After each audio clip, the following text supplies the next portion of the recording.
If you are getting audition calls but not able to crack them and get a role, these could be the mistakes that you're doing. Hi, I'm Svetlana Mishra. I'm an actor, casting director living in Dubai. I have a talent agency called ucasta.com. Here is the link. You can register and create your profile and जब भी हमारे पास कोई role होगा जो suitable है आपके लिए, the team will definitely get in touch with you. हमारी कंपनी ने almost 400 से ज़्यादा casting projects किए हैं and as an actor and a casting director, I understand what a director's vision is and what they want along with कि actors क्या गलती कर रहे होंगे. आज हम इस वीडियो में देखेंगे कि एज एन एक्टर आप क्या गलती कर रहे हैं जिसकी वजह से आपको रोल मिलने में मुश्किल हो सकती है. Of course, there are many factors like you have to be at the right place, at the right time, at the right audition. But acting becomes very confusing when an actor stops believing and trusting the natural human behavior. Many actors don't understand the clear intentions of the scene, the meaning behind the lines, and the emotional result of the scene. इन तीनों को जाने बगैर सिर्फ script मिलते ही lines याद करना शुरू कर देते हैं and try to give their best performance, जिसकी वजह से जो रिजल्ट आना चाहिए वो हमें नहीं मिलता है. एक राइटर ने कुछ लाइन लिखी है, उसके पीछे कोई रीज़न है, कोई मतलब है, और ये चीज़ हम तब समझते हैं जब हम एक ही सीन को कम से कम 15 या 20 बार पढ़ेंगे. तब हमें उसके अलग अलग रीजंस पता चलेंगे. अच्छा, ये इसलिए कहा है, ये इसलिए बोला गया है. Oh, and every time you read the lines you will find a different reason.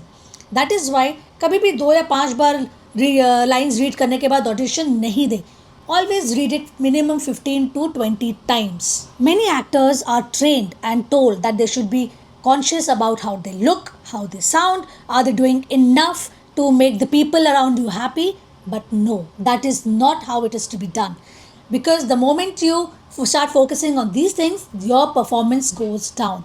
So never try to affect the other people or impress the other people, and do not focus much on your sound, the way you look. Rather focus on the character. People are here to watch the character and not you. Camera is very smart. वो हर एक छोटी सी चीज़ पकड़ लेता है. So it rewards a certainty and belief. अगर आपके performance में ज़रा सी भी ऑनेस्टी है ना, वो दिख जाएगी, और अगर आप ज़रा सी भी ओवर एक्टिंग कर रहे हैं वो भी दिख जाएगी, एंड इट एम्पलीफाइज इट. तो हमेशा जो है कैमरे के सामने ट्रूथफुल बिहेवियर, ट्रूथफुल परफॉर्मेंस दिखनी चाहिए. That is when you are actually in the character. कई बार एक्टर्स को लगता है कि complexity creates depth in a character, but no, it in fact creates hesitation. आप जितना ज़्यादा उसको कॉम्प्लेक्स करने की कोशिश करेंगे ना, उतना ज़्यादा वो कहीं ना कहीं भटक सकता है, हेजिटेशन आएगी. बट जितना आप उसको सिंपल रखेंगे, ईजी टू अंडरस्टैंड, अगर आप इजीली कन्वे कर पाएंगे तो ऑडियंस के लिए उतना ही ईजी होगा उसको समझना. लेयर्स जो हम कहते हैं, जो एक कैरेक्टर के होते हैं, वो आपका इंटरनलाइजेशन होता है. It should not be shown to the audience, it only goes in the preparation behind your thoughts. So keep it very simple and easy to understand. That will create a good performance. Good performances are based on 3 factors. Truthful listening. You have to listen to the actors around you carefully. जब आप सुनते हैं तो वो दिखाई देता है. Clear intention. Scene का क्या intention है, क्यों वो character कर रहा है जो कर रहा है. And a committed behavior. You have to be in the character, behave with the character and be honest about it. ये 3 चीज़ें अगर आप सही से कर लेंगे तो आपका परफॉर्मेंस ऑटोमेटिकली निखर के आएगा. A lot of actors, they lose the connection with the scene, with the character, because they try to control the scene. This is a very big mistake. आप सोचें कि अगर एक सीन में 5 एक्टर्स हैं, पाँचों अगर सीन को कंट्रोल करने की कोशिश करेंगे तो सीन का क्या होगा. Rather than that, you have to just flow with the character. आपके कैरेक्टर में क्या करने की ज़रूरत है, कितना करने की ज़रूरत है, वो जानना ज़रूरी है. अगर आप चाहेंगे कि सब मैं ही मेन हीरो की तरह सब कुछ कंट्रोल कर लूँ, नो.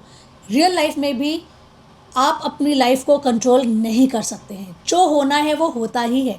आपका plan A, plan B, plan C, आप कितने भी प्लान्स बना लें, लेकिन जो होना है वही होता है, because things are not in your control. So stop controlling the scene, rather just flow with your character. Automatically एक केमिस्ट्री बन जाती है. Many actors, they focus on putting emotions in the scene और in the role, in the character, in that line. Stop doing that. The more emotions you try to put, the less believable it will become. क्योंकि हमारी एक human tendency होती है कि एक बार कर लेंगे और बेस्ट कर लेंगे, लोगों को इम्प्रेस कर देंगे, but that's not what we are here for. हर लाइन को इस तरीके से बोलना कि पब्लिक इम्प्रेस हो जाए ज़रूरी नहीं है. कुछ लाइंस बहुत सटल बोल के भी आप इम्प्रेस कर सकते हैं, बट अगर ये इंटेंशन है कि लोगों को इम्प्रेस करना है, that's a very very big no. Stop impressing, just follow the role, follow the character, follow the lines. Stop putting emotions in the line. Emotions जो होते हैं वो अपने आप फॉलो करेंगे आपको. जब आपका रोल एक तरीके से बिहेव करेगा उस सिचुएशन में ऑटोमेटिकली इमोशंस आएंगे. A great acting, a great performance often feels very simple to watch because the actor has stopped trying to show everything. आप हर चीज़ दिखाने की कोशिश करेंगे ना तो मज़ा नहीं आएगा. Audience is smart, they will understand it. So stop showing everything, just flow. Acting is all about flowing, understanding the scene and understanding the lines behind it. And trust your intuitions, trust your feeling, trust your behavior. That's very important. तो ये थे हमारे आज के कुछ acting tips. अगर आपको इनमें से कुछ भी पसंद आया तो उसको ज़रूर यूज़ करें अपने एक्टिंग ऑडिशंस में. एंड इस चैनल को लाइक, फॉलो एंड सब्सक्राइब ज़रूर करें, because in next video I am going to get you some new tips.